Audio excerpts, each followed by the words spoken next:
Warm welcome, please, for Mr. Bart Shively.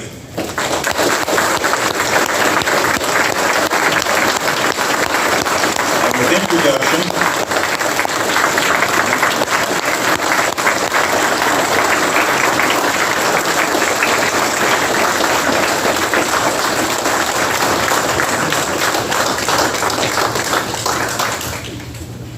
we thank you. And for additional information, of course, and our unsung hero that has put this all in motion, Tina McCloy, will have a few words to say in advance. We thank you. It's really awesome to see all of you out here tonight. I really appreciate it. I know Bart does and Jeremy will. So just a little background on Bart. He's a 57-year-old Marine veteran. Was stationed at Camp Lejeune prior to 1987, contracted non-Hodgkin's lymphoma because of the contaminated water. He was arrested 1/19/21, and I'm not sure, incarcerated 888 days, 15 and a half months. While he was in prison, he was actually arrested just prior to when he was supposed to start his chemo. Fought the VA for about 4 months to even get them to start his treatments, and they wanted to deny his benefits because he was a political prisoner. He was eventually able to start those and did most of them chemo and then radiation while he was in prison. He lost everything while he was in prison, including his 2 PTS dogs. One died shortly after he was arrested, the other was given away. And we have 2 new ones over here on the floor. He suffered horrible treatment, abuse, denial of medical care, and or had it significantly delayed, and was put into solitary more than once. He was released 8/18/23. Thank you, Jesus. Since release, he has seen God's blessing poured out over his life beyond anything he could have thought or imagined. And these are some examples of how God has met his needs since he was released. God's provided an RV camper and a truck. That was a package deal. The camper is parked in a year-round campground that also allows dogs. Those were 2 criteria that he had to be able to put his camper somewhere. God provided that. Because he wasn't able to get his other 2 dogs, God led him through a mutual friend or someone, to someone else whose dog had just had a litter of German Shepherd puppies. You just can't make this up. And so he's become the proud owner of 2 of them on this past Tuesday, last week. Since he's been released, his treatment from the VA has been positive and respectful, as a veteran should be treated. God has provided for him all of the basic needs that he will be able to supplement as needed. And he's gained a whole new group of Patriot friends that he didn't know existed. Yeah. That's all of us. He is a proud American. He has served his country, stood for freedom, so that we are able to enjoy this life that we currently live. He's also stood for truth, justice, and righteousness. He has suffered a terrible price for us.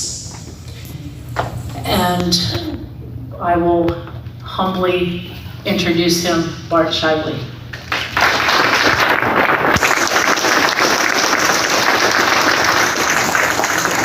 Wow, thank you so much.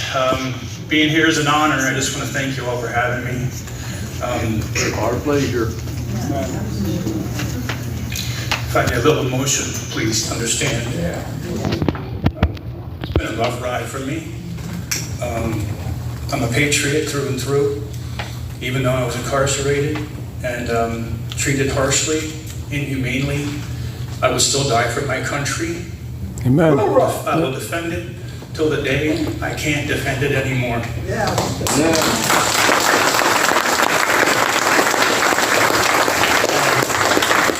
They tried to break me in jail, but God was with me and it didn't happen. I was put in the hole for 15 days because of defending another J6er against an officer who attacked him. And I was going through chemotherapy at the time, so I got really sick when I was in the hole. When you're in the hole, they forget about you. They just put you there, and all they do is feed you. So I got really sick, and I asked to go to the infirmary to, maybe get some medical treatment. But when you're in jail, especially in DC, there's no medical treatment. They treat you inhumanely, and I'm not lying about that. It's despicable the way they treat you down there. The whole jail was basically African American. It was the correction officers and the inmates. We were the only pod in the whole jail that was white, Caucasian. So we got treated very harshly. It's like reverse racism. And believe it or not, a lot of the guards that were not American, the African guards, treated us really good. It's funny how that works out because they come from a different country and they've seen harsh treatment of everybody and people. So they had a little compassion for us, or a lot of compassion for us. So I'm very grateful for those guys. But when I went to the medical unit, I asked the doctor if I could, get medical treatment for my cancer because I was sick. And she was like, well, what do you want me to do? Like, you're the doctor, what do you want me to do? So they put me in a suicide watch cell for 32 hours with no medical. They didn't even come and check on me. They just would throw food in my cell and that was it. Well, after about 32 hours, I prayed and prayed and prayed to God because I felt like I was going to die. And I banged on the door about 10 o'clock one Saturday night. It was Saturday night, and I told the officer, I need help. I'm barely hanging on. And they came and opened up the door, and I said, I'm not here for a suicide watch. I'm here for medical treatment. And she looked at my chart, and she goes, oh, yeah, you are here for medical. So she went over to the doctor. I got out and saw him, and all he said was, do you want to go back to your cell? And I said, yes, I do. I don't want to be here. Because there was a guy next to me he was howling like a dog all night long. He would just howl like a dog. And I was like, what is going on? This prison is an insane asylum. And this is what it is. You get no mental health treatment. There's no medical treatment. It's really bad. I'm going to tell you honestly, it's really bad. And I feel bad for the guys that are still there. It seems sometimes some of the folks, and not so much here, but in the community, feel as though you may have all done something wrong. The numbers of you that are incarcerated or have gotten out. That could you lead us up to maybe what happened today? Well, as a patriot, as you all know, I watched through that year, 2021, of BLM and Antifa assaulting people everywhere. And they wouldn't assault guys like me. They would assault women, children, elderly people, and I got so mad about that. I said, why isn't anybody doing anything about this? This is ridiculous. This is America. We don't put up with this. So a bunch of my friends and we got together and went down to DC because I didn't go there for Trump. I'm a Trump fan, but I didn't go for Trump. I went to protect people because I thought to myself, if they're going to try something down there, we're going to do something to stop them. So I went down with a bunch of guys, and I wound up walking around with the Proud Boys. I'm not a Proud Boy, but I walked around with them. We walked around the Capitol. We didn't go to Trump's speech. We were over on Pennsylvania Avenue, and somebody said, hey, Pence is coming to the Capitol. Why don't we go and stand by the gates and see what we can do? So we all walked over, and I'm standing there, and I'm saying, what are we going to do? And all of a sudden, somebody knocks over the cattle chute thing, the bicycle racks, and we all just rushed the Capitol. And I wasn't there for that. That's not why I went there. But I got caught up in it. Once you're with a bunch of patriots and everybody's electrified and you're charged up. You see the injustice that these people do to us on a daily basis, and it angers you. So I ran up there. I tried to separate myself from the crowd, and I ran up on the platform. I was the first person on the west side to run up on the platform, and the police surrounded me and told me to get back to the crowd, which I did. I wasn't there to hurt the cops. I respect the police. So I turned around and I said, no problem, I'm going to go back. So I turned around to go back, and when I got to the steps that go down, they pushed me down the steps. So I almost fell on my face. I turned around and I was angry, and I grabbed two officers by their jackets and I said, why are you pushing me? I'm not hurting you. I'm listening to what you're telling me to do. And they really didn't do any, they didn't have any answer for that, you know, because I think about this. If I was a police officer, you're outnumbered, you're probably scared, because the people are angry. We're angry because of what's happening in our country. I mean, we all see it. We all know it. It's not a lie or a made-up thing. They stole the election. We know that. Right. So we were pretty angry, and I was angry. You know, I wasn't there to hurt the cops, but when they started assaulting us, why are you assaulting us? We're not hurting you. We're not here to hurt you. We just want to, do our First Amendment rights. We just want to talk and be heard. We have a right to grievances to our government. We can stand there and talk. We don't have to argue and fight and hurt each other. So that was my first incident where I got in trouble. That was aggravated assault. Well, I got two more aggravated assaults where I didn't even touch an officer and I got charged with aggravated assault. But in the long run, I got put on probation, so I didn't have to go to jail right away. I was at home. And I'm just going to tell you right now, I'm a Second Amendment lover. I love Second Amendment. I think that's what keeps us from being slaves. We're citizens, we're not slaves. So being on probation, I'm not allowed to have guns.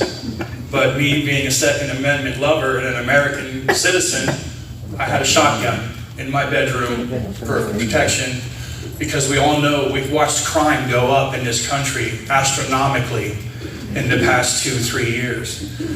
I mean, even though I had a German Shepherd to protect me too, I didn't want him to get hurt, so I figured I would take care of my own. So, I got it was a violation of my probation, but the judge, my lawyer told me that I wasn't going to go to jail. You're probably just going to get a slap on the wrist and you can go home.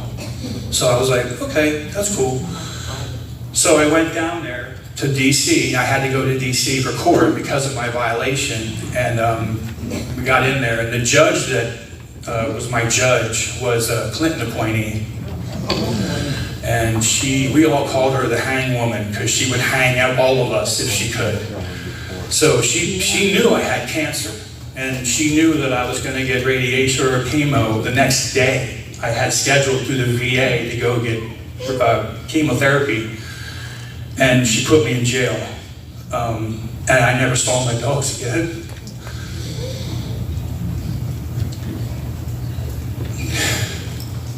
I never saw my house again. All my stuff in my house is gone.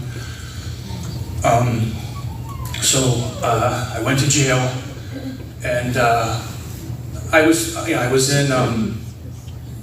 in isolation for 15 days when I first got into jail. I was in for 23 hours in my cell, and I was let out for an hour to talk on the phone and get a shower. That was the hardest time for me because, when you first get put in jail, everything runs through your mind that just happened. And I was beating myself up because I let my dogs down, that was like my children. So I had a rough time the first 2 weeks, but when I got put in the J6 pod, it was a blessing because a lot of the guys in there are patriots. A lot of them were veterans, and they took me under their wing, and it was amazing. I can't even explain to you how wonderful it felt to be around people that were like-minded, like I was, and it was really a blessing to be there.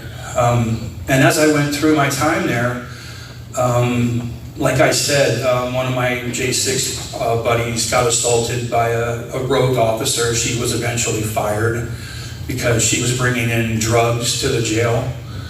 She was having sex with the inmates. She was fighting the inmates. She was pitting them against each other and fighting them. So she got fired. And like I said, that situation affected me. But in the long run, I was going through chemo, which was very difficult for me. I just showed you my wound, right? You saw that? The Lebanon VA up here before I went down there wouldn't do what they did in DC because the doctor said, it will never heal. It's not going to heal right. I don't want to cut you open and do that to you because it'll never heal correctly. Well, down in DC, they didn't give two hoots about that. They didn't care about it healing correctly.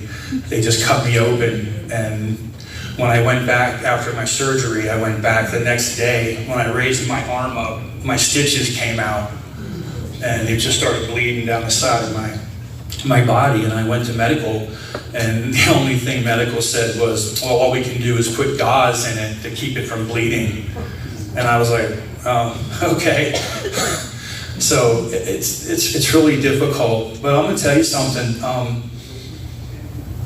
I truly believe, I truly believe that God did this for a reason for me. Amen. Because it opened my eyes. If you get closer to God, He'll get closer to you. And that's exactly what happened with me. When I was in the hole, I would pray constantly. He got me through that situation. And when I got back to the pod after having chemotherapy, Peter Steger, I don't know if you know who he is, the greatest man on this planet. He took care of me, he fed me. And when I was sick, he helped me. It was a blessing. It was just a blessing. These guys are all getting, a lot of them, not all of them, but a good portion of them are getting railroaded by the justice system, the DOJ, because, well, as we all know, Merrick Garland is a reject because Trump wouldn't put him in as a Supreme Court justice, so he has an axe to grind against us. So, that all being said and done, they wanted to put me in jail. My judge wanted to put me in jail for 3 years, and that was not negotiable. My lawyer said, she's got it in for you. You're going to go to jail for 3 years. And I said, but for what? And the incident that I told you about where I helped the other guy, Ron Maccabee, well, they give you a DR report. They called it a disciplinary report. And my judge wanted to get my DR report before my sentencing to give me more time, more than 3 years, because of that situation. And my lawyer was like,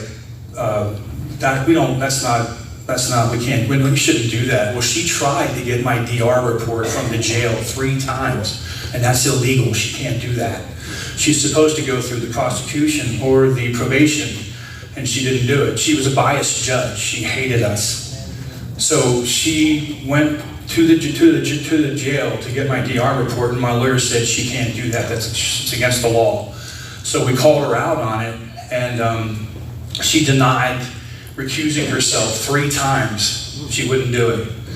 Until the 4th time, my lawyer said, listen, if you don't want to do it, then make your emails public. Make them public. And then she said, okay, I'll recuse myself. And listen to this, she did it in Latin. She didn't even do it in English. She's such an arrogant. But that was a godsend. Ever since that happened, it was a godsend for me, because from that point on, God just made my life incredible, unbelievable. We got a new judge. Her name was Judge Cobb. She's a Biden appointee. But she was, I know, that's what I said. I was like, oh man, Biden appointee. Oh my God, what do we get now? But she really understood my situation. When I went to sentencing, there was a picture of me on Jan 6, and there was a picture of me at sentencing, and she said, you look nothing like your picture from Jan 6. I had lost 50 pounds in jail. So she said, I don't want your blood, I don't want your death on my hands. And she said, I'm going to sentence you. She could have sentenced me to 36 months, but she sentenced me to 18. And with 85, in the federal system, you do 85% of your sentence. That's what you do. So I had to do 15 and a half months. And I had already done 13. So I was going to get out in two and a half months. So it was a godsend. I mean, I really can't explain it. With what's happening in DC right now, that's unheard of. I mean, these guys are getting 20 years, 18 years, 15 years, you know, for what they did. They didn't even do anything. You know, a lot of them, they weren't like Enrique Otero, the guy's the Proud Boy leader. He wasn't even there. And he got 22 years. You know, so these judges, I don't know what's going on with the DOJ. I don't know if they're holding these judges. I don't know what they have on these judges, if they're threatening them with losing their jobs or whatever, if they don't persecute us.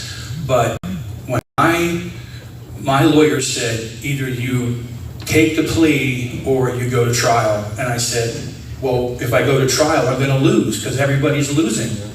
You know, it's DC. You're in the hell pit. You know what I mean? Do not go to DC, please.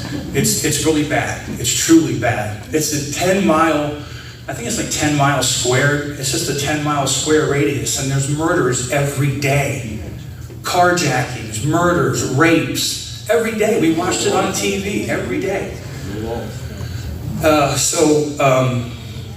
was I saying?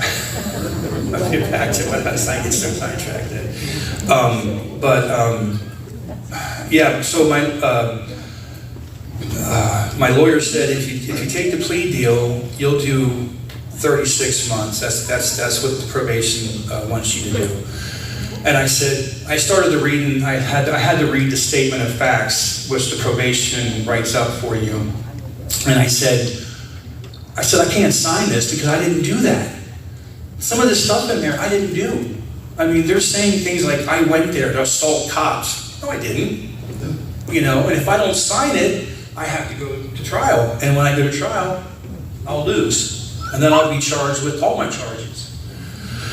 So I told my lawyer, I said, listen, I don't know what to do. And he's like, Bart, you have two choices. You either sign it or you go to trial. That's it. I had a liberal lawyer. So I said, okay, well, I'm basically going to sign this under duress because I don't want to sign it. But I'm going to sign it for my betterment of myself because I don't want to sit in jail for 8 years or 7 years. So I apologize for that, folks. I had to sign it, and I had to. It was all fabrication. And I'm sorry I didn't stick to my principles on that, but I didn't want to sit in jail for, like I said, 7 years with these guys. Most of these guys, the general sentencing for these men are getting is 4 to 8 years. And a lot of them, they didn't do what they're saying they did. But then there are some who did, don't get me wrong. There are some that did do wrong. But I did not. I didn't hurt anybody. I didn't go in the building. I didn't go past the police line. But they wanted to give me 3 years. So I'm very grateful that I got 15 months. That was God watching out for me because He knew what I'd been through in jail. And I'm sure He was with me the whole time.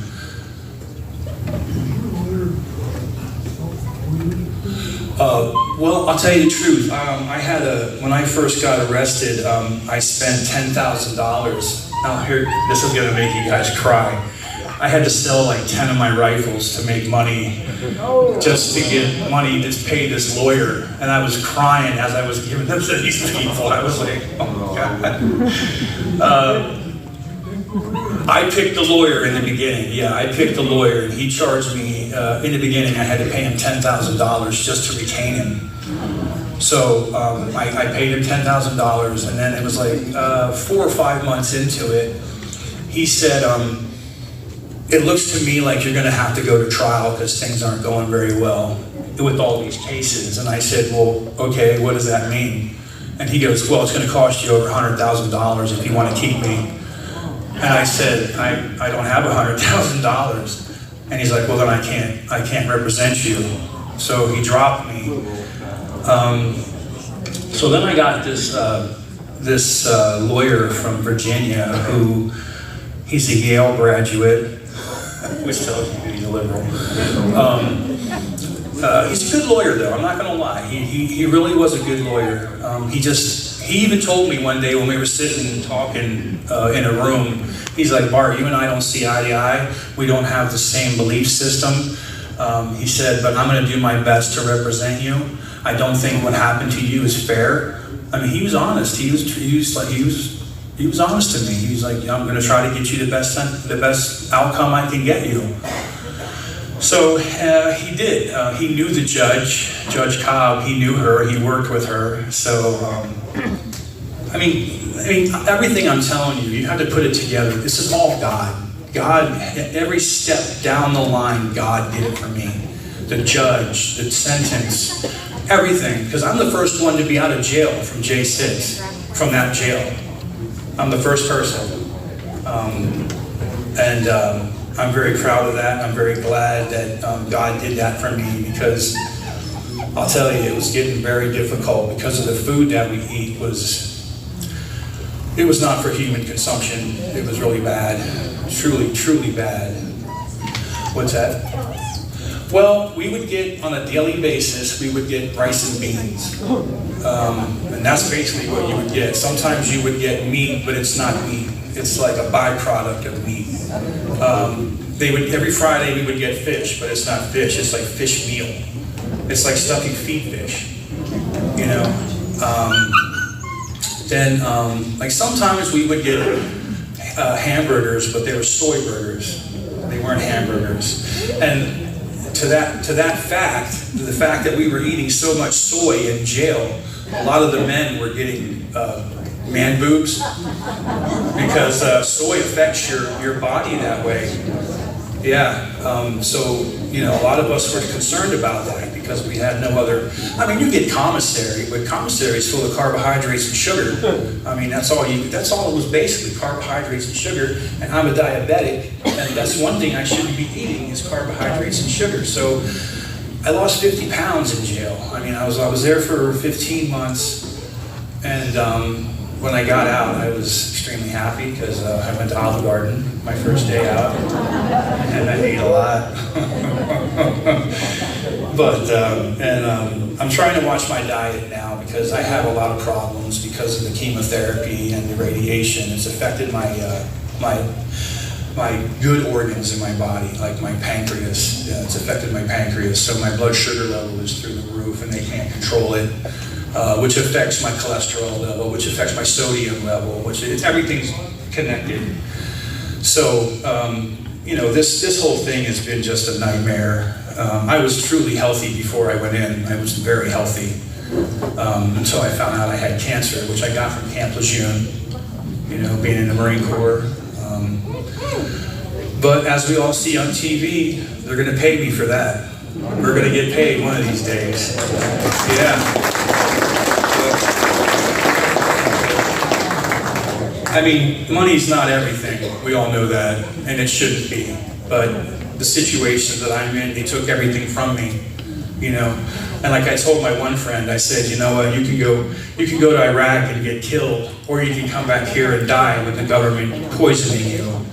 So either way, you know, it's yes, ma'am. I have a question for you too. Do you have any idea how many more folks are incarcerated right now? Yeah, when I left, there was 38. Is that in DC? Was it C3A? C3A? Yeah, I think it was C1A. I can't remember the pod name, but yeah, we had guys coming and going all the time. Let me tell you a little story about this. Is just a little story that I want to tell you guys. Do you remember the guy who got arrested from being behind Obama's house? Do you remember that guy? They arrested him and put him in jail because he was behind Obama's house, and he was at the vigil outside the jail every night.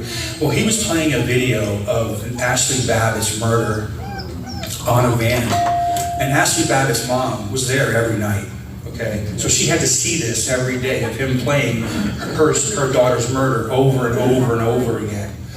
And his his reasoning was because he said that she's not dead. She's a crisis actor. It wasn't real. So he came to our pod, and right away, a lot of us were like, he's here for a reason. They put him in here to get us stoked and angry. They put him in a cell for 24 hours. He never came out. He was in his cell. So one day we were in the TV room, and he had to go to a legal visit. But when he came back, we had a junior corrections officer there who was he didn't know what was going on. It was his first month or two. So this guy came back into the pod and sat down at one of the tables. And you gotta understand, these guys wanted to kill this guy. I mean, the J6ers wanted to kill this guy, literally. So I don't know if you know people in jail, but me and Jake Lang and a couple other guys asked the guy to come into the TV room because we wanted to talk to him. We wanted to find out what was in his brain. Why are you doing this? Because they said on TV that he was crazy, he was off his meds, he's a lunatic. Well, he was a Navy veteran, and we started talking to him. He didn't sound crazy to me. I mean, he was pretty normal.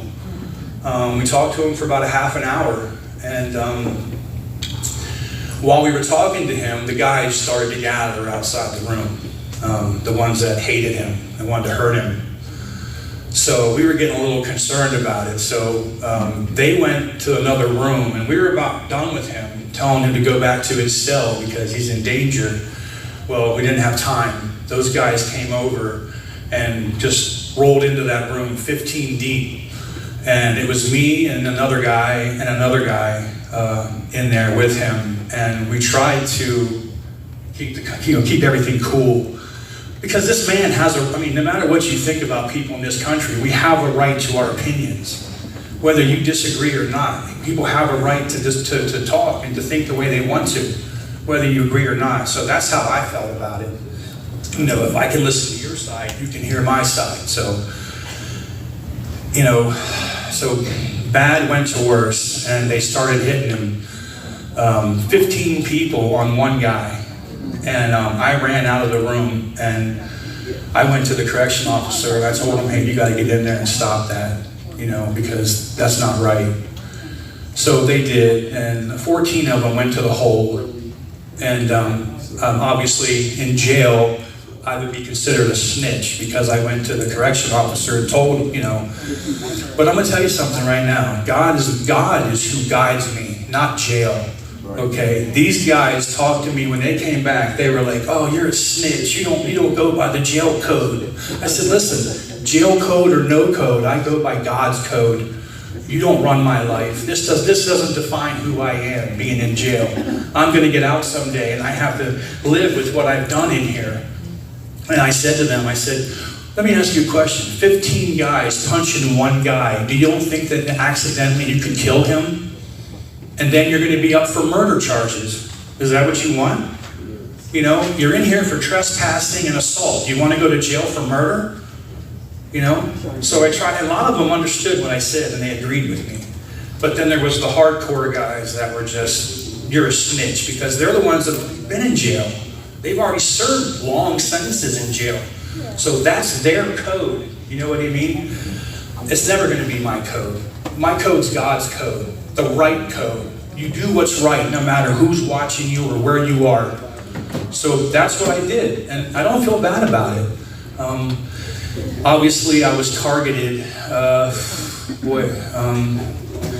It got pretty bad, and my cell was down on the floor where those guys were, and I moved myself up to where the Christians were. There was like 5 or 6 of us that had Bible study every day. We do Bible study twice a day. And we were that's who we hung out with, the like-minded people. And it's really ironic because I love those guys, you know what I mean? I love them like they're my brothers, but I just don't understand what they're thinking sometimes, You want to beat people up, you just got put in here for beating people up, and you still want to hurt people. Let this go, get over it. Vengeance is mine, saith the Lord, not you. You're not the judge, jury, and executioner, Anyway, so that was just a little story I wanted to share with you guys about what goes on in jail. It's not easy, it's not fun. Yes? It's me again. Since you've gotten out, can you tell us a little bit of how your life has been? As far as where you're living and what's going on with you? Absolutely. I was really concerned when I got out because I had nowhere to go. I had no home. My sister, who's my only family left, told me that I could come stay with her, but her liberal husband said no. So I asked her, why can't I? And she's like, well, my husband doesn't want you here. And I was like, okay, well, I don't know where to go. So when I got out, my buddy hooked me up with a friend of his who had a trailer and a truck combination for sale. So I said, what the heck, I'll live in a trailer. I'm not beneath it, I just came out of jail. So I bought that and I looked for, this whole time I'm just uncertain. It's just uncertainty all abounds you. You don't know what's going to happen. You're under probation. These people are die hard to get you back in jail. So I found a place. I had a hard time finding a place to put my trailer. But what's funny is I called this. It was like the last ditch effort. We called this trailer park and said, or RV park, and said, hey, I'd like to know if I can bring my trailer there and stay all winter. And she goes, oh, okay, well, we do background checks. And I was like, and I said, oh, wow. I said, well, I'm going to have to be honest with you. I'm a J6, I just got out of jail. And she was like, really? And she started talking to me and she goes, you know what? Thank you for being honest with me. You can come bring your trailer here. I think we like who you are. You're an honest person. So I went there and God's just poured out His mercy on me and His love, because things have happened in my life since I got out that I cannot explain. They just happen. Like the dog thing. I was about to get a golden retriever and the owner of the RV park said, hey Bart, my son's buying a shepherd and we wanted to know if you wanted a shepherd because I know you had one before. And I said, are you kidding me? Are you serious right now? He's like, yeah. Now how does that happen? I lost a shepherd and now the door has been opened for me to get a shepherd. That's not coincidence. That's God, And I said, well, you know what? Don't give me one, give me two. So I went double trouble. So I love them to death. They're awesome. They're the best. There's just things that have happened to me. The VA is wonderful. I cannot speak badly about the VA. They treat me great. But I will tell you this. When I was in jail, I was only the second person from that jail to get admitted to the VA. Yeah, so all the veterans that were in there were not getting VA. They couldn't go to the VA because the VA wouldn't accept them. They took me because I had cancer. They took me to the VA. It took us 4 hours to be admitted because they said they wouldn't admit me. And the correction officer that was with me, I love him, he's an awesome guy. He said, we're not leaving until this man gets what he deserves. So we stayed and we fought and we got admitted. And I'm not gonna lie, it was quite an experience because I had been going there for probably a month. And then I had to go get this taken care of, which was surgery. And I had to go early in the morning, like 5 o'clock. And there was a lady there who just berated me. She goes, he's not coming in here. We're not letting this insurrectionist in here. Take him out of here. We don't help people like him. You know what I mean? And I was like, wow, this is crazy. But we stayed there and we're like, look, I'm already admitted. I'm already here for the surgery. You can't tell me what, she was just an office lady. But that's what I'm talking about. The DC is hateful. It really is a hateful place. It's pure hate down there. So please don't go there. If you do, pray for the protection of God because it's really bad. Yes, ma'am. Another question. You know, considering when you were in there, and we're out here, and thank God you're with us tonight, if you were still sitting there as a group, what would you ask us to do? What kind of things could be said? Well, I'll tell you, commissary is huge, because there's a lot of guys in there that don't have family, can't support them. Commissary is a big thing, because a lot of guys just don't have the ability to, afford it. So that would be my first suggestion. My second suggestion. What's commissary? Commissary is, it's an outside source for food. You can go on like a website and order food off of the website, and it would come every week. You could buy it, and it would come to you. I think it's like $125 a week you could get, and you can also get outside sourced food. Like people will support you. Like I was supported by a veterans group, other Marines. They would send me $125 worth of food every month also. So that supplemented my food because I couldn't eat that stuff. I mean, really, it was despicable. It was disgusting. So the commissary, it's funny because, well, as you all know, veterans, we know we get those MREs and you got to cook them up. And these guys would make the most incredible food with the stuff that we got. It was amazing how it would taste. And it was like, I'm like, how did you make that? All this crap we got, how did you do that? But it was amazing. It tasted really good, and it was a good departure from our everyday trays and food. Letters. If you want to write these guys and just give them some support, that would be great. I love getting letters from people. I have probably over 1,000 letters from people that wrote me. Matter of fact, I was just looking at a card I got today from Florida. A lady had bought a bracelet for me with my name on it. And she said she wore it the whole time I was in jail and prayed for me. And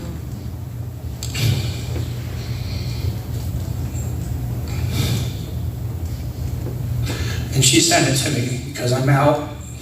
And she said, God bless you, Bart. We love you. That touched my heart because she kept it the whole time I was in there. And stuff like that, it means a lot to people. I mean, you wouldn't think that it would, but it does. We're humans, you know what I mean? We have emotions and we have hearts, and it does mean a lot to us because a lot of these guys in there are being told that they're terrorists, that they're traitors, that they're, they don't deserve, our respect, or anything like that, which they do, because honestly, they're the ones that stood up that day down in DC for everybody. Maybe. Yes, ma'am. I didn't need to cut that off, but I do have a question. You touched on this, the Obama gentleman. You went in for a conversation and ended up, you said he was pretty down to earth and maybe appeared as not unstable. What did you get from the conversation? Because that is a thread that I have heard about, and well, as we all know, the media lies. I mean, they will turn an apple into an orange, you know what I mean? And you'll be like, whoa, what, how, I'm telling you, that guy was probably more right-wing than anybody in that jail. He was on the far extreme right, and he took his conspiracy theories to the nth degree. And he believed it, I mean. After reading him, did you think there was any substance to what he said? It's ironic because he said something that was very interesting. He said that her husband, the day after she was shot, was interviewed, and he wasn't crying, he wasn't upset, he wasn't emotionally, showing emotion. So it's like, I don't know. I don't know. I wish I did know. But as far as I know, she was shot and killed. That's what I'm going with, yeah, absolutely. And I know Mickey, well, that's her mom, Mickey. She's an awesome person. She's an advocate for J6. awesome advocate. I just want to talk to you a little about being a patriot. My family, during the Revolutionary War, had two brothers that were George Washington's messengers, and they made it all the way through the war. And if you know anything about the Revolutionary War, the first people to get shot are the messengers. They lived up here in Salisbury. And after the war was over, George Washington gave everybody in the army land, and they settled in English Center. That's where they settled, the two brothers. So my roots are here, all the way back to the beginning of this country. And that's one of the reasons why I love this country so much, is because I'm invested in this country through generations of my family. And also I love freedom. Let me tell you something, when your freedom's taken away from you, that's a game changer. You can sit here and look at me and be like, well, whatever, it's okay. But when your freedom's gone, you're not going to be saying that. You're going to be saying, yeah, Bart's right. They took my freedom away. Because why? Because I love my country? Because I stand for what's right? Yeah, that's what this administration is doing. They're taking away, they don't care about you. Thomas Jefferson said that the only way that this government is going to work is if we have Christians in power. So if there's no Christians in power, then the bet's off, because these people are despicable and they're evil, and they don't care about you or me or the law or the Constitution. They don't care. I mean, look what they're doing. They weaponize the FBI. They weaponize the DOJ. Now they're weaponizing the IRS. I mean, if you don't think that this is we need to wake up and understand that we are being attacked from every angle. They're coming across the border. How many women and children do you see every night coming across the border? None. It's middle-aged men that are military-aged, that are flowing across that border. Why is that? We talked about this a lot in prison, and we know it's an invasion. These people are gathering in this country, are waiting until somebody says, let's take this country now, and they're going to try and take our country from us from inside. Nobody can take it from the outside, but they can take it from the inside. So we need to wake up and understand that this is a threat. This is a major threat to our Constitution, to our freedom.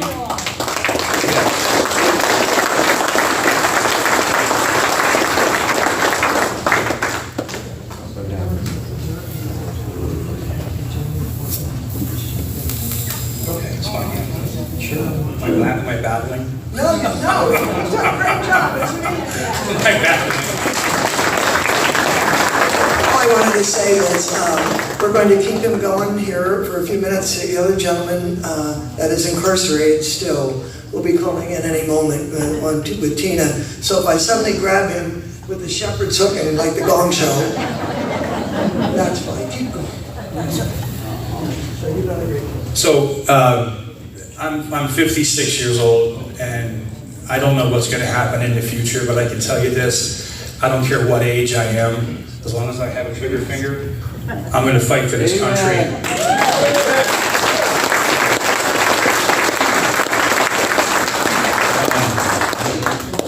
I know a lot of us are Christians, and it kind of goes against our Christian values sometimes, but I don't think God would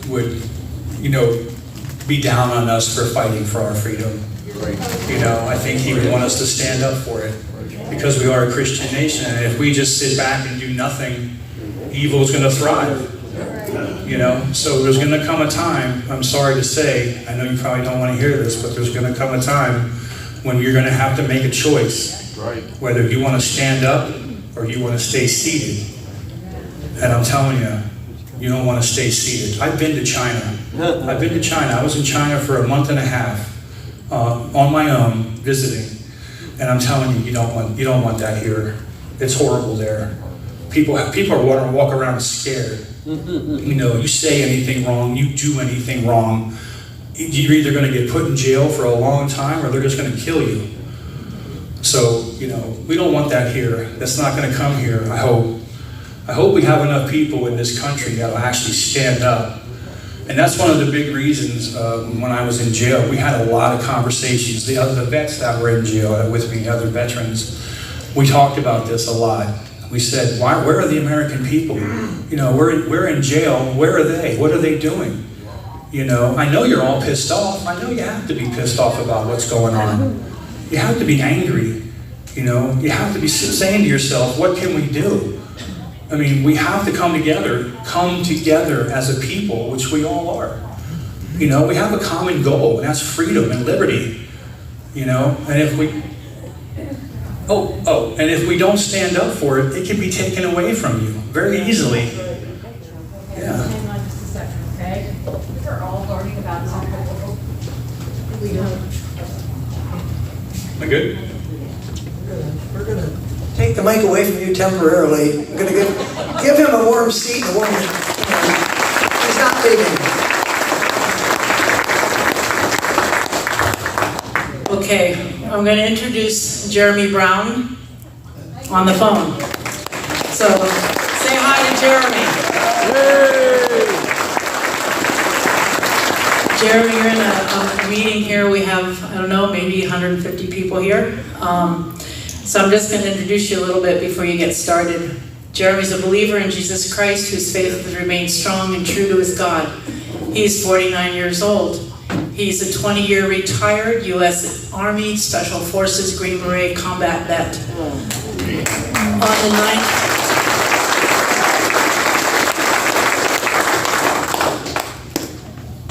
he was arrested 9/20/21, a day before his 47th birthday, and he's been held as a political prisoner for about 820 days. And he celebrated his he's seen his third birthday in jail as of yesterday. He was sentenced to 7 years. His purpose, January 6th, was part of a national security protective detail tasked with protecting the speakers of January 6th, including President Trump. It was a legally permitted rally. And I will just go ahead and let him go and go off of that and share whatever's on his heart. He has 2 15-minute phone calls, so I don't want to take anything away from him.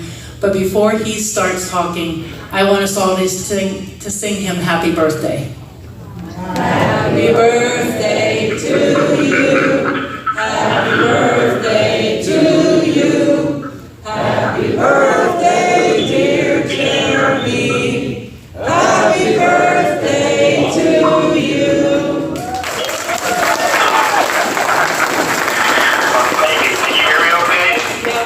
Jeremy, it's all yours. Okay, well, hopefully everybody can hear me okay. And thank you for that wonderful rendition of Happy Birthday. And I will not be pulling any fire alarms to obstruct this official proceeding. Despite singing or any of that. Like Tina said, my name is Jeremy Brown, and I just wanted to introduce myself, tell you a little bit about my story, and then in the second call, I'm completely open to any question that you might have. There's no topic off the table. You can ask me anything you want. I'm not worried about what the DOJ hears me say because I only speak the truth and have never been accused of using that in a court of law. So my name is Jeremy Brown. I'm a 30-year retired Forces Master Sergeant, serving all 20 years of my Army career in the Special Operations community. 3 years with the 75th Ranger Regiment and 17 years as an Army Green Beret, holding 3 different occupational specialties in weapons, communications, and operations, also known as a team sergeant. Serving in 3 operational groups, 1st Special Forces Group, 7th Special Forces Group, and 5th Special Forces Group, where I retired as a non-commissioned officer in charge of the Special Activities Branch of the Special Operations Command Central. And if you don't know what Special Activities means, it means all the things that are covert, clandestine, or criminalized. I've deployed to 5 of the 7 continents, with only Australia and Antarctica being excluded because there aren't many bad guys there.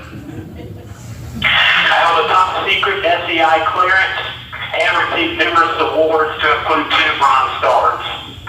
After retirement from the military, I worked as an instructor and subject matter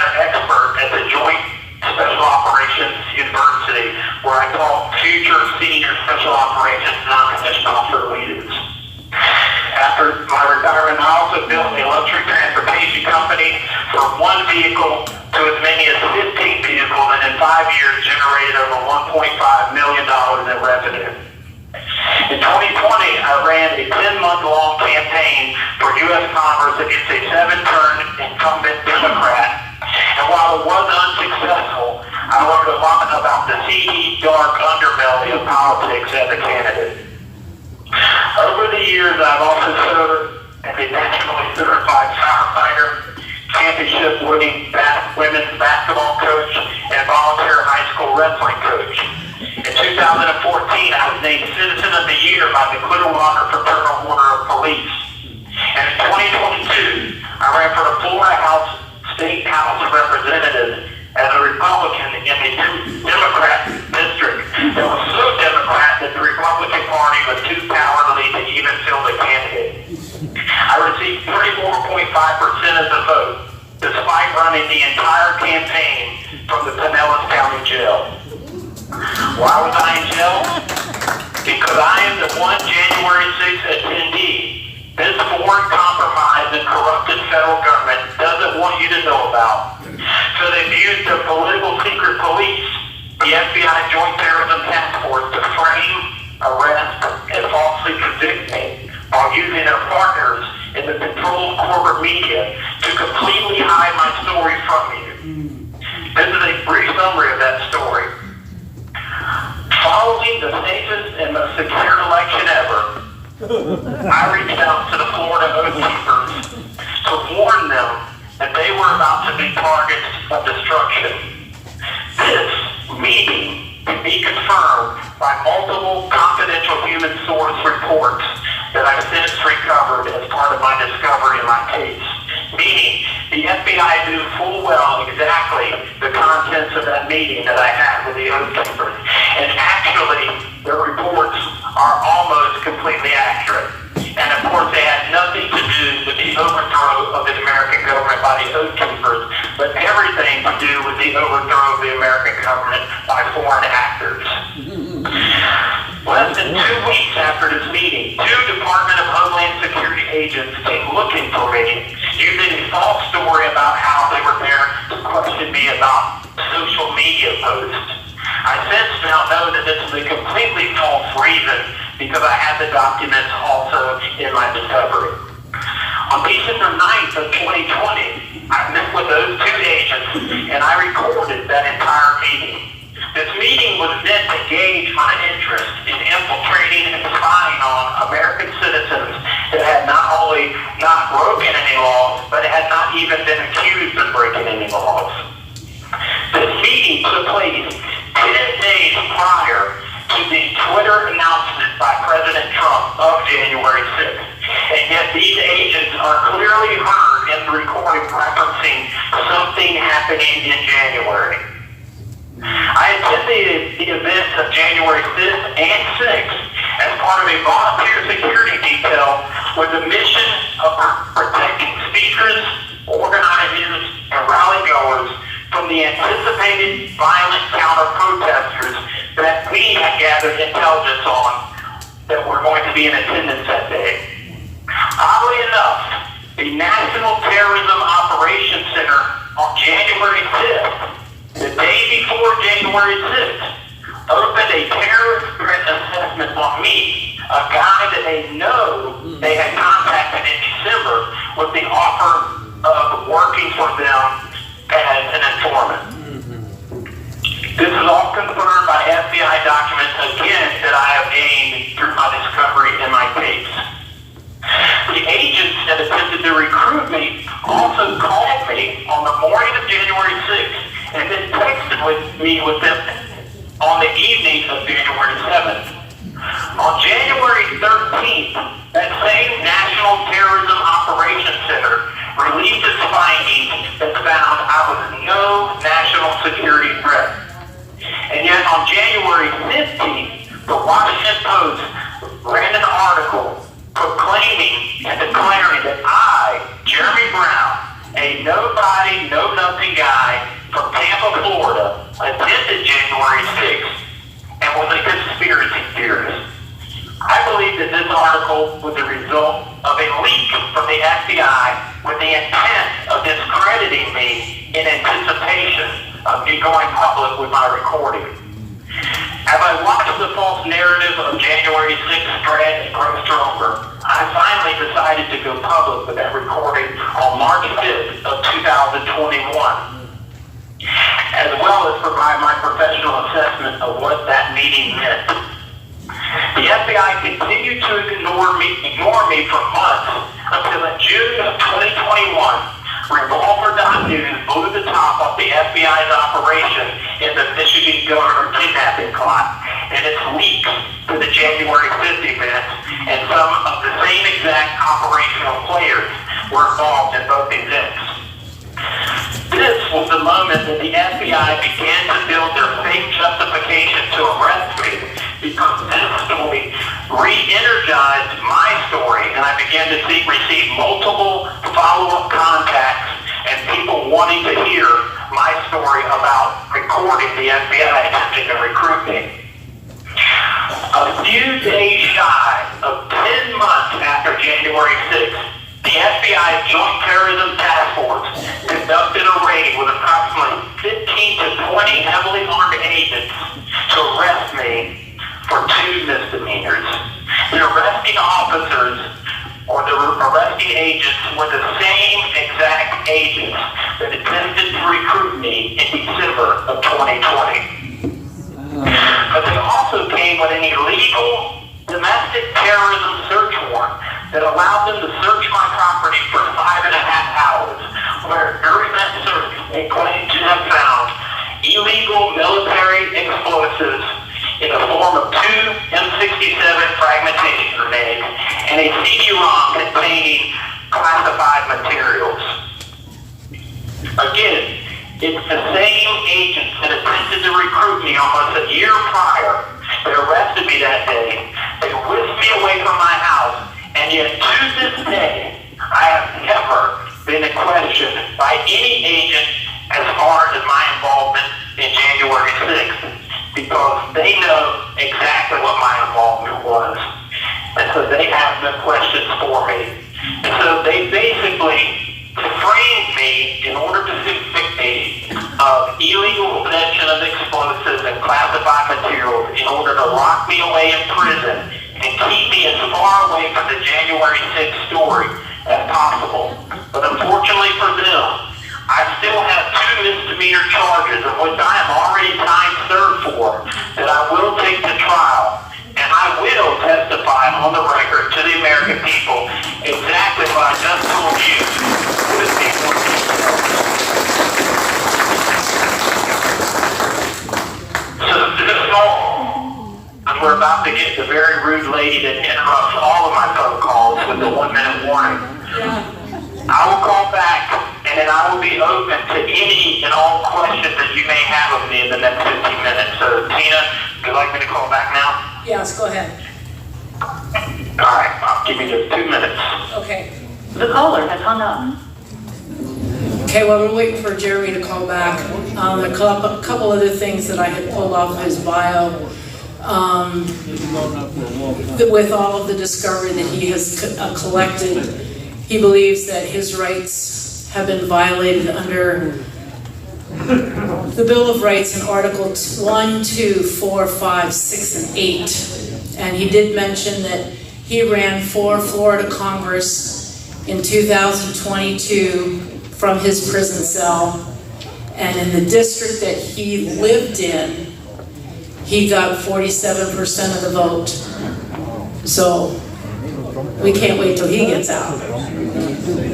And then there's a quote from the end of the letter that I pulled up. And I just want to read it. It just is just really kind of sums it up where he's coming from and where he really believes we need to go as a country and what we need to do. He says, the good news is God promises us He will give us victory over evil whenever it rises its ugly head. But only if we stand up, face it head on, and rebuke it with faith and action.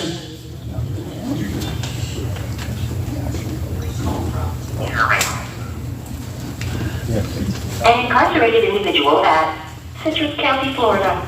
This call is not private. It will be recorded and may be monitored. If you believe this should be a private call, please hang up and follow facility instructions to register this number as a private number. To accept this free call, press 1. To refuse, thank you for using Securus. You may start the conversation now. Okay, Jeremy, yep, welcome back. All right, thank you. Yes, so he's open to any and all questions that you all want to ask, but yes, he deserves an ovation. Go ahead and give him a clap.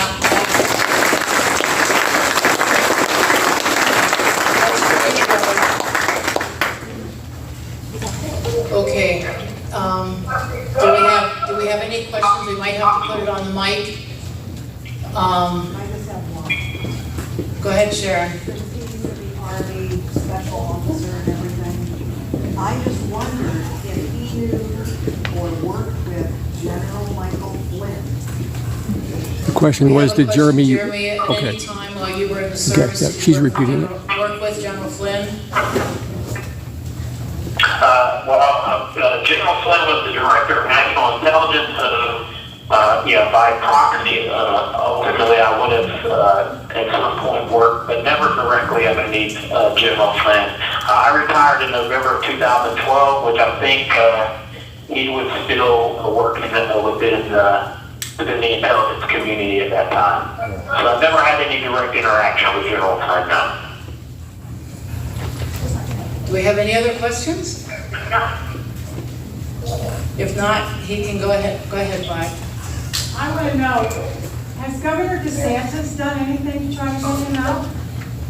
Have you had any contact with Governor DeSantis as far as what you're doing and what your charges are and working to try to get you out? Governor DeSantis has not done anything for the House of Representatives campaign. We certainly reached out to the DeSantis campaign, and we also sent some legal correspondence to not only the governor, but also to Attorney General Ashley Moody. That correspondence was in reference to the federal government's violation of Florida state trust law by their illegal confiscation of my raised legal defense funds.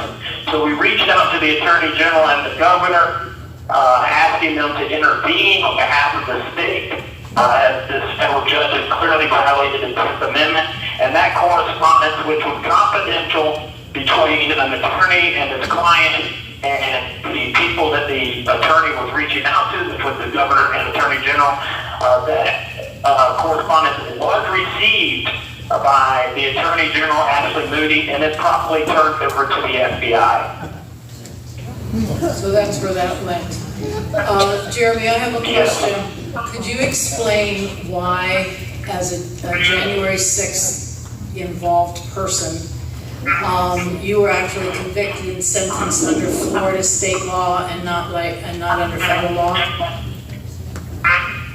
No, actually, my convictions are federal. The reason why my case for the charges derived from the search warrant took place in Florida is because that was the location of the crime. So my case, the charges were federal charges based in the Middle District of Florida, not the District of Columbia, which is why I have two separate cases.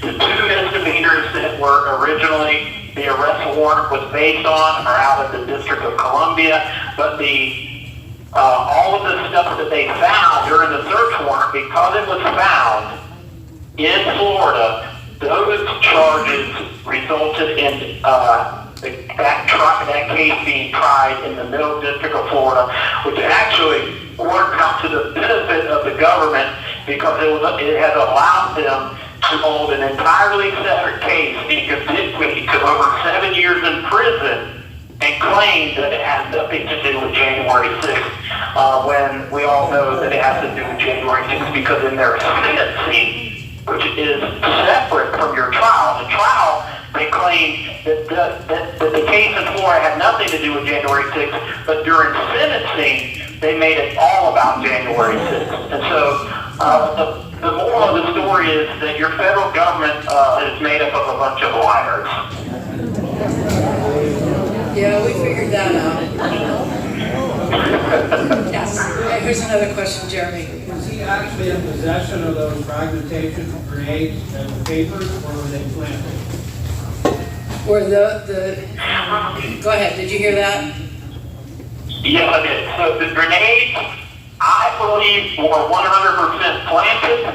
I proclaimed that they were planted to my defense attorneys from the beginning. I alluded to that in speeches that I gave well before the DNA evidence ever came back. And when the DNA evidence came back months later, it confirmed my proclamation that those grenades are planted, because there was none of my DNA on the grenades, but there were 2 male DNAs on the grenades. The FBI just never took the time to figure out who that DNA belonged to. There were carpet fibers on the grenades, but they were not my carpet fibers. There were dog hairs on the grenade, but not my dog hairs. They also refused to run a military logistical trace of the grenades, of which anyone that's ever been in the military knows that the military has a very extensive tracking mechanism for explosives. So therefore, we requested that trace to be run. We did not receive that trace until almost a year after the arrest. And of course, once again, it confirmed that there was no nexus and no intersection between those grenades and my military career, other than the idea that they did pass through Iraq and Afghanistan, and so did I. But yet the FBI did not have any dates for the entire tracking of these grenades. And when we asked their expert witness from the Joint Munitions Command, the investigator, is it capable to know the dates that these grenades were in these locations? His testimony was yes, that is available, but that the FBI never asked for it.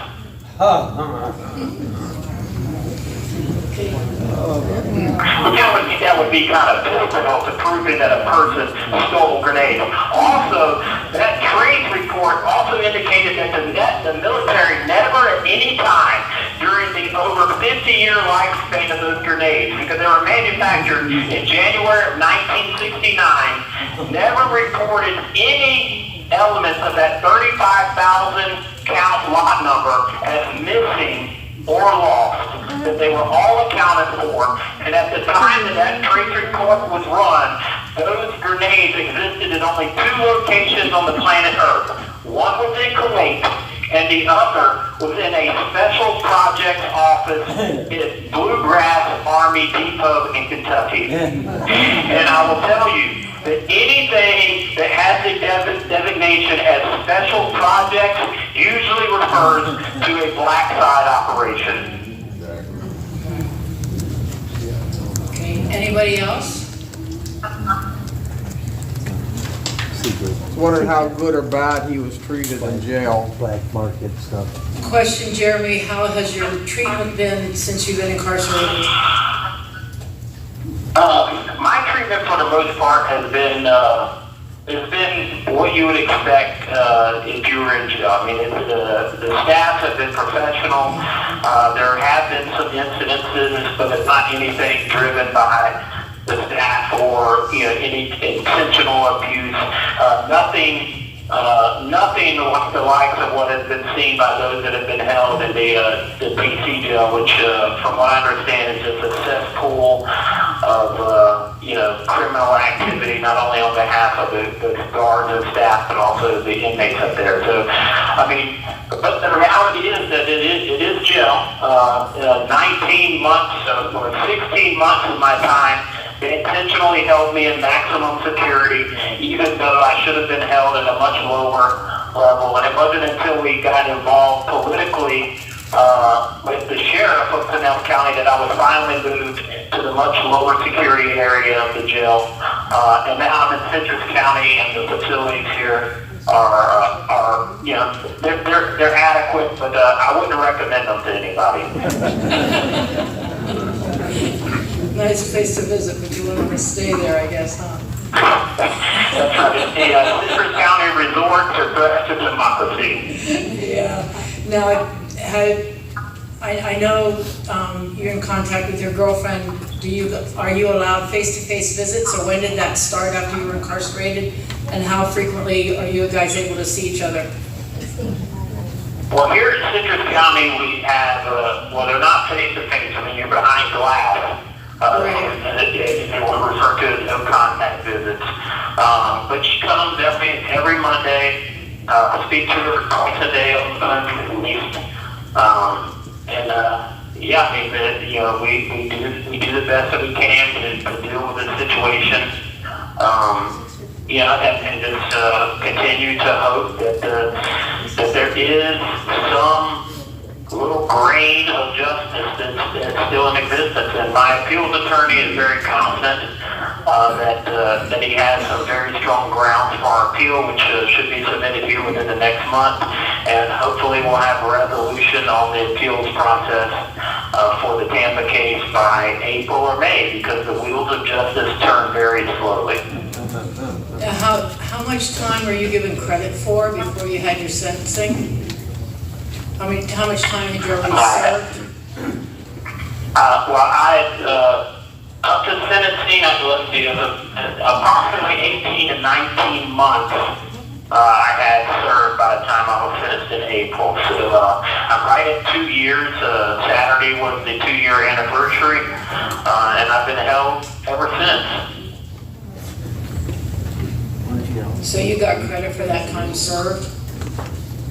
Well, you know, I've never had an inkling to even ask about the credit system or the sentencing system or how I can lessen my sentence, because I should not be here. I will not accept whatever they proclaim, whether I'm guilty and sentence me to whatever. I'm not guilty. And so until I'm free, I will continue to fight. I'm not here to make any plea deals. I'm not here to take any programs. I'm not here to do anything other than fight to reveal the truth and fight for my freedom. And I hope everybody out there will join me. So we are.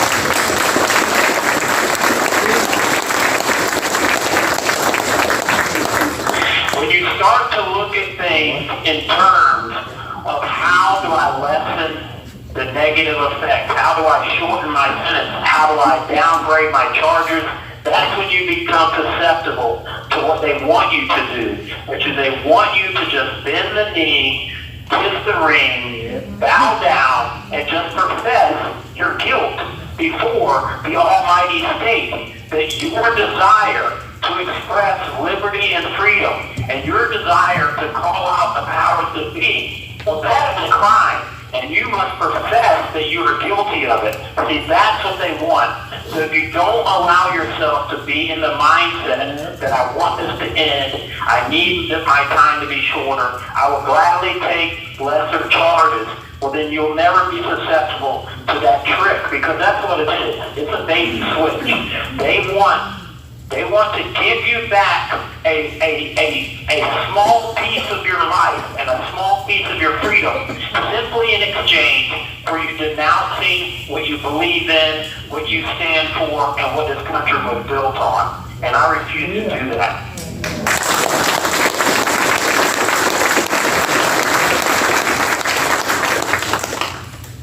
And that is certainly not to besmirch or diminish the ordeal that many have gone through and that have accepted plea deals. Because, see, I'm trained in captivity at the hands of the enemy. I'm a graduate of high-risk fear training, survival, evasion, resistance, and a word that we can't say while in jail school.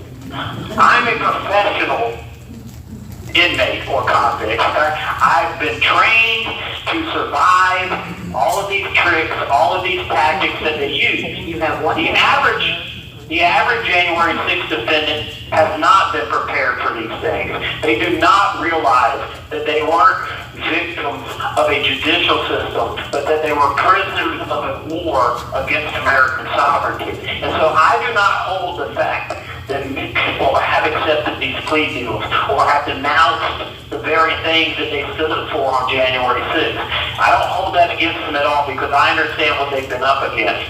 I'm just expressing the fact that they will never get such an admission out of me. I think for the last minute, we just. That's right, the very extremely rude lady interrupted us. I know she did. We have less than a minute, right? Roll. So anyway, we just want you to know that we're standing with you. We love you. We appreciate everything that you've done for us. Thank you for using Securus. Goodbye.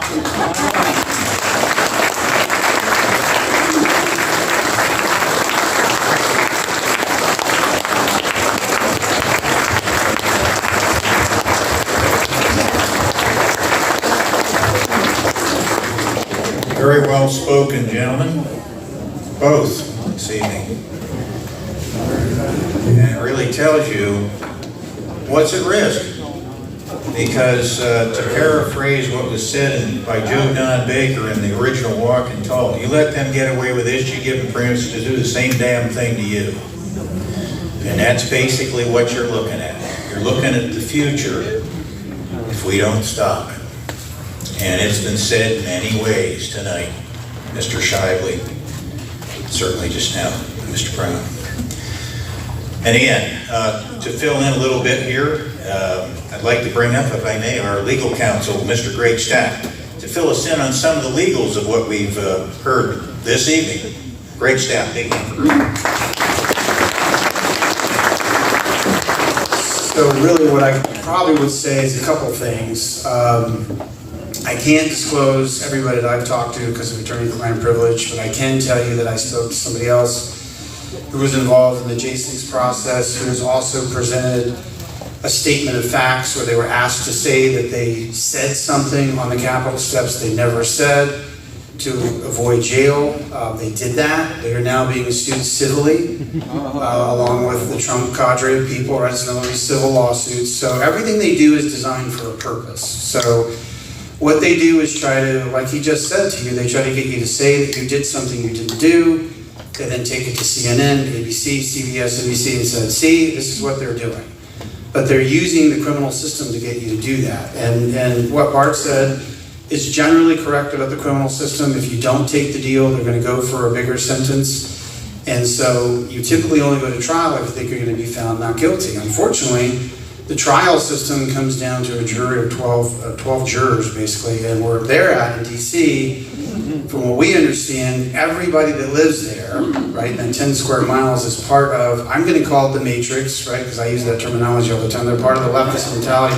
Some of them may be creating the matrix. So it's interesting that it blipped there when I said that, right? Some may be creating the matrix. So, you're not going to get a fair trial there. We had it happen in our case, and we're appealing it. I have to go to oral argument soon to Superior Court, I think on the 17th of October. And that wasn't even the jury. That was just a judge who was ruling against me, and then we faced the trial when I tried to talk about the emergency use authorization statute, which I told you about. He asked me what it was. He was very rude. He interrupted me. And then we took like a 20-minute break, very abruptly in the middle of the trial. Like, I don't understand what that is. Came back and told me that doesn't apply to school districts, and then got so angry about what I had been trying to do as our defense, which was they're violating federal law, that is the school was, because they weren't giving informed consent, yet they want to have my clients found guilty for defiant trespass when they didn't trespass. They left when they were told to leave.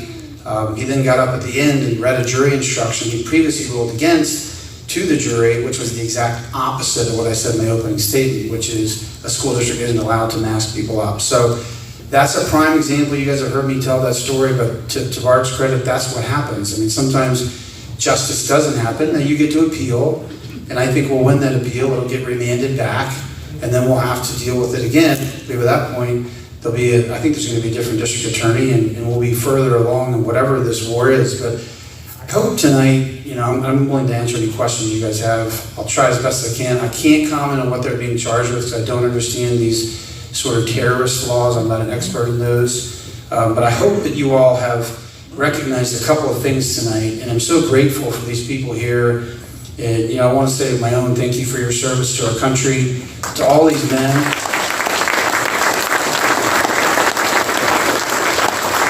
But I hope you realize that it's a war. I tell you that all the time. They're telling you tonight it's a war. So it's a war between good and evil. I think it's a war between God and Satan. But these people that are doing this, that's what you're in here. It's a war. It's a mental war. It's a physical war.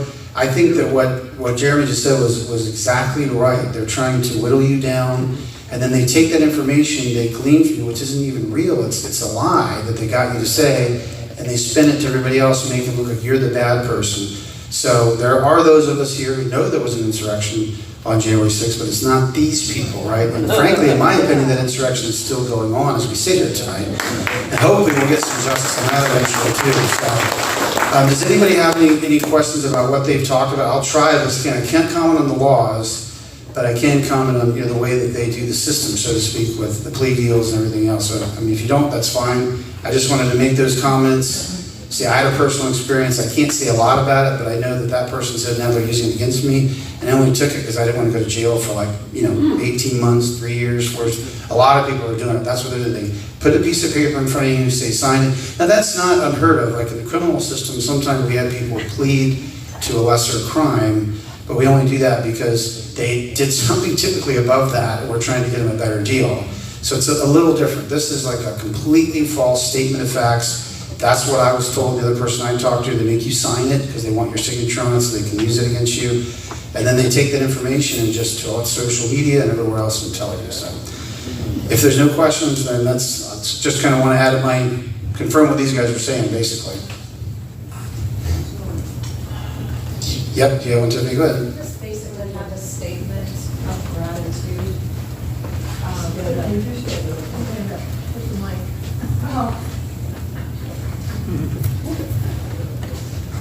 I'm sorry, I'm so humbled and I have so much gratitude. I didn't realize the strength within the body. You're all such beautiful people, and there's so many of us that are becoming warriors. I am so grateful how God is working. I had no idea. I'm going to admit, I didn't know I had a state constitution. I'm coming to Tactical Civics. I'm reading the Great Reset. I'm speaking to people I never would have dreamed of speaking to. I never understood what's happening for J6 until I start listening to people that are speaking truth.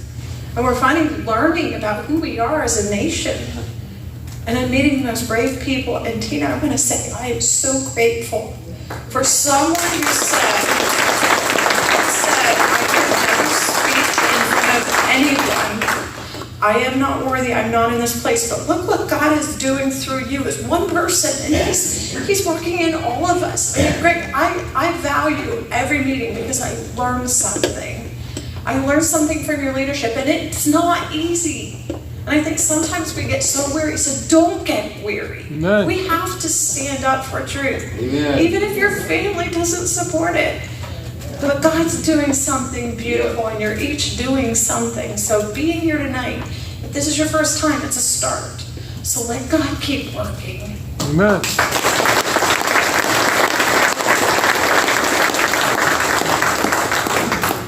Any other questions for you? If not, thank you guys.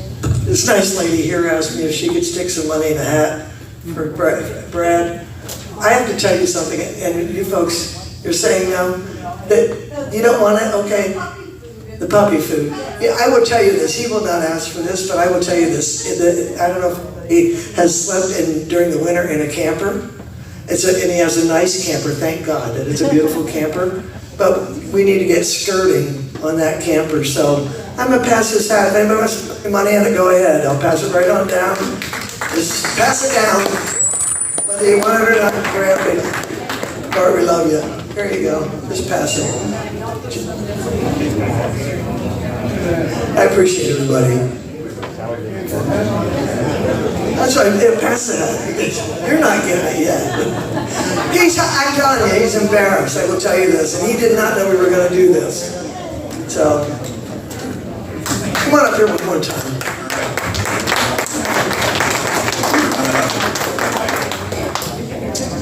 Mr. Shitley. Yeah, I know I need a bigger hat. I try to get along on my own. I don't ever ask for money, please. Very grateful. Thank you. I wanted to say one thing. When I was in jail with a guy named Jeff McKellop, and he was a Green Beret. He was incarcerated too, and every time he got a chance to talk to Cowboy Logic or anybody out there, Republican, on our side, he would always tout, because of his training in intelligence and counterintelligence and stuff like that. There were people there, foreign actors, not from this country, causing problems, like stirring everybody up. The FBI, they had actual wristbands around their wrists, a different color. They all had the same color, but if you didn't know what you were looking for, you would just think that they were J6ers, but they were FBI. He would tout that every time we talked on the phone. He would make it clear that there were people there in our government. I'll tell you something else that I found out. There was a tactical team there that day. They're top of the top in our government. You don't even know about these people because they don't show their faces. They're like ghosts. You just don't see them. They were there that day, and they had orders to kill us if we got out of hand, too out of hand. So they had orders to shoot Americans on our own soil, and they're government operatives. And that's a true story. So believe me, if you think that this thing is not serious, it is. I mean, there's targets on our backs, and I mean targets. I mean, I don't want it to come to that. Of course, nobody wants it to come to that. But I have a bad feeling that that's what they want. They want to dominate us into submission. They want to come over us and say, look, you're going to do what we tell you to do or else. And especially Christians. They don't like Christians because you know what? They can't control us. Because we're guided by the Holy Spirit, not the government. So, I just want to say thank you very much for having me. God bless you all. I love all of you. Thank you so much. You're great patriots. And stay strong. Stay together. Thank you, Bart. I just want to say, he's only the beginning of the people that we're going to help. We need to help all of them as they're getting out. There's folks that are praying for jobs for some of these people that are able to go back to work because of his cancer. He's got issues. But we are going to help these January 6ers, okay? It could be me, it could be you, your brother, your sister, your mom or dad. It could be any one of us. That man is us. So this is only the beginning. That's absolutely right. Bart, please don't feel the least bit embarrassed for the service that you've put out for 15 and a half months of your life on this earth that you spent there, and the service that you've done for the folks here tonight. We couldn't pay you enough for what you've just done for us tonight to help. Thank you once again. Much appreciated. And because we've had our speakers, we're not going to have any other full meeting. We'll finish up here in just a moment. I do have a little bit of information here from Tom Schick, our election committee chairman. If you don't mind, sir, if you'll approach the microphone, and that should pretty much wrap up the day. I don't know how to follow all of this. I don't think you can. Kind of speechless after here listening to Bart and listening to Jeremy tonight. I think there's one message that we as a board have communicated amongst ourselves innumerable times over the last couple of months. And I think it bears very fitting tonight. And this crowd here tonight is just amazing. It's amazing to see, and it's so thankful to see everybody here tonight. Folks, if you never believed that we were doing anything, think again. We've done a lot. And I'm not saying that to pat ourselves as a board or anybody individually in this group on the back. Okay? It is every one of you that got out and helped us to achieve what we did here tonight through Bart and Jeremy. But we need to continue to carry that torch. I don't know how many in this room, I'm hoping most of you get our blast emails that come from Judy Hauser. If you don't, would you please stop and see Cindy at the head table tonight before you leave? Get on that email distribution list. There's a call to action that I put out the other day. It went through the board and it went out to the general membership today. We want to do more things like this. We are not an organization that wants to sit back, do fundraisers, and have a treasury for the next fundraiser. Okay? We want to put things on that further our mission. And you know what our mission is to take our country back. And we can't do that without each and every one of you. Amen. Right. So please, if you haven't had a chance to look at your emails today, please do so when you get home tonight or tomorrow. If you're not on our email list, because there's a lot of things that are coming out, and they're coming out with increasing frequency. Our website, Rick's getting ready to add some new things to the website, take some old stuff off. We're trying to get the message out to everybody that we can. We are education, we are informative. We want to take this country back, and I have to believe that everybody in this room feels exactly the same way that I do. Yes. Or you wouldn't be here. The only other thing I have to ask is, on a not a really unrelated note, but this Thursday evening at 6:30 p.m.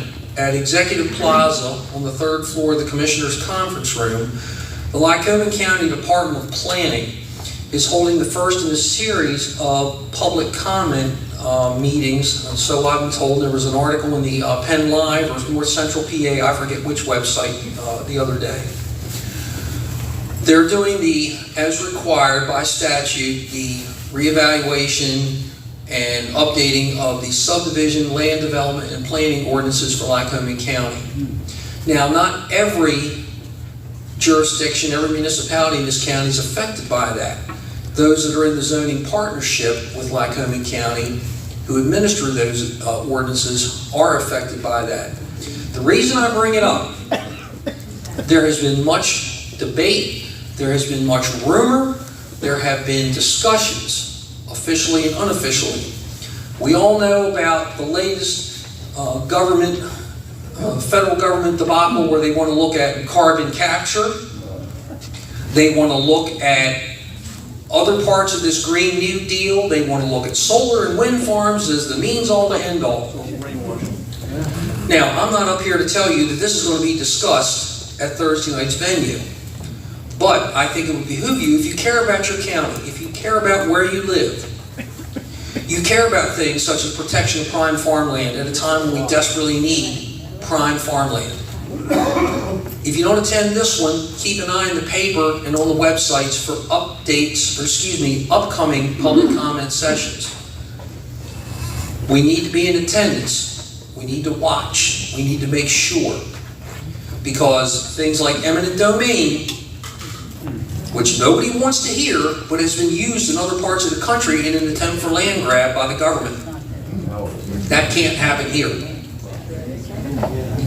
So we need to be on our guard. So again, another night out, Thursday night, 6:30, Commissioner's Conference Room, 3rd floor, Executive Plaza. Thank you. Thank you, Mr. Schick. I do want to explain one thing here. And for this particular meeting, we extended the courtesy of an invitation to all of our legislators. Now, some of them in the House were not able to make it because they were in session. And some of the others, from even some of the contiguous counties, did not respond at all. The one thing I am always interested in here as it relates to the J6ers is, where is our federal representation doing anything about this? Where are they? Where is the press conferences that talk about the clear injustice that's going on a stone's throw from the Capitol building? Where are they? And well, they're proposed or purported not to be all liberal. Those who are on the progressive Democrat side, you already know what they think. But the people that are supposed to be on our side, I often wonder what is going on. Anyway, we did extend that courtesy of an invitation to all of our office holders locally. And I do say that there's one that did make the trip down here tonight. And though we've had our differences of opinion, I think he's a pretty good man. Mr. Scott Metzger. And we do appreciate it. If you'd like to have a word or two, you may. If you would want to defer, that's fine. Whatever you would like to do. But speaking on tonight's subject of the J6ers, etc., is what really promulgated this. If you'd like to step to the microphone, Scott, we'll be happy to have you to come up. I'll just state this here. All right. Joe Ham was here last time. And Joe says, have you ever received an invitation to the Patriot meetings in the past? Okay, there's been 2 times I came down here and spoke. Okay? One time I asked to speak, the other time I was asked early on in my campaign, or early on in my office. I have not received any emails to come down here and speak. So that is a mistruth. When I'm invited somewhere, I show up. You were just invited for this, Scott, so please don't try to roll over on us on that. Excuse me a second. Yeah, I'll excuse you when you tell the truth. I'm telling the truth because after that, I did receive an invitation from Judy Hauser to come to this night's meeting. Before that meeting was, Joe was here 2 weeks ago, I believe. Correct? Okay? Joe called me the next day. And I said, Joe, I've not been invited to the Patriot meetings. Okay, Monday nights I'm at Bible Study Fellowship. I missed the Bible Study Fellowship tonight to be here because this is important. Amen. Okay? But that's where I'm at on Monday nights. I did receive the invitation to this event tonight about 3 or 4 days later, and I have the exact date, and it came from your wife. That's right. And I made sure that it got sent. Right. I responded immediately. That's fine. That I would be here. But what I'm saying is, when I'm invited somewhere, I will show up. If the Patriots invite me down here, if I don't have their conflict, I will be here. Scott, that was me that invited Joe Ham, because Joe Ham and I were having a conversation about a specific issue. And quite honestly, right now, I don't remember. I just personally invited Joe Ham and said, would you take time and come down and speak to our group? So there was nothing that you were overlooked. There were not other politicians that were invited. And quite frankly, we were grateful that you were here tonight. Yes. So that was me that did that. I invited Joe Ham on a personal level because I felt as though what he had to say was important to tell the group that night. So you're welcome here anytime, I will say that. Always been the case, and when we invite all of the commissioners or whomever else it is. And again, we appreciate your attendance here tonight as always, Scott. Thank you. And I do appreciate the attendance of all. And Greg has one more word, everybody. Quick. Just quickly. So I noticed today on the website, the videos are maybe a little behind, but we've had a long night. It's been a great night. I just want to let you guys know, I did cover in a video recently the Insurrection Act of 1807. There's an act called the Posse Comitatus Act of 1878. We talk about that. I explained it to you. It was after the Reconstruction. And then I cite to you to the current Title 10 United States Code, Section 254, where the President makes a proclamation. So that should be posted soon. If you're interested in hearing about the laws that you can actually read yourself and do your own critical thinking about, and then re-watch things like the Trump video, I encourage you to do that. Just like with the Ashley Babbitt comment earlier tonight, I think there's stuff out there that we all have questions about, and we should have questions. That's good that you have questions. You want to question. Yes. I promise you, he sent me along with Bart and Tiffany and all of us. I was sent here for this time. I now know that. So part of what I'm supposed to tell you is he gave you this. Please use it. Stand up, make your voice heard, participate, help, donate, anything and everything you can do. I promise you, wants you to stand. Just stand. Thanks. Absolutely, that's the secret to win in any case. Once again, I want to thank the membership for bringing in a nice crowd tonight. Thank you very much for all of your attendance. Yes. Do you have something for fundraising? All right, come on up. Before we close out, we've got a fundraising report. I just want to say, support the Lycoming County Patriots. Come get some ham, string beans, and potatoes to go. That's it. That's it. There you go. I guess there's a little bit of that. That's good stuff, folks. Again, thank you so much. Do you have a quick question? Yes, I have a comment. A comment? Yes. After listening to Jeremy Brown's Yes. speech and everything, I came away with the idea that January 6th was planned. Absolutely. Absolutely. And if all of this comes out the way it should, it's going to be proven. The great thing about everything is, in due time, the truth is irrepressible. The truth is going to come out. regardless. The lady just said that Jeremy's testimony Right. convinced her that J6 was a setup. If you would please, look at your prayer in the last paragraph of your prayer this evening. It says, "We are all sinners who fall short of your glory, Lord. Our desire is to know your justice and righteousness. In these United States of America, we the people have the authority to execute judgment when our Constitution is violated." Our Constitution is clearly violated in what was shared this evening. But here's the thing we confess. We have an inability to protect those who have suffered and continue to suffer. We aren't enforcing our Constitution. We ask that what we hear this evening, Lord, may be digested under your counsel, so we may know how to correct the ignorance in our midst. Help us to be faithful in this duty. If you would take your prayer and turn it over on the other side. Tiffany already spoke about tactical civics. This is one of the things that I have found, the clearest illustration of what we can ever do in the United States of America. It's been being planned for 15 years.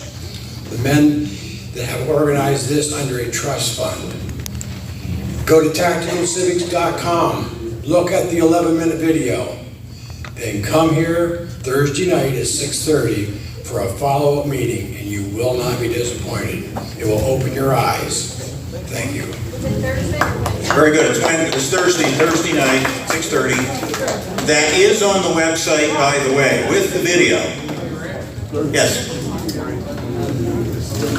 Right. Anybody that has checked their phones, get them before you leave, because you don't want to get halfway up the road without your phone. We thank you again for your attendance. This meeting of the Patriots, October 2nd, is adjourned. Thank you again. Okay, everybody, I'm logging off. Thank you all for showing up and being here. Yes, Ava, I'm sorry, but Bart spoke at the very beginning. I just logged on right around the time that he started. Okay, good night, everyone.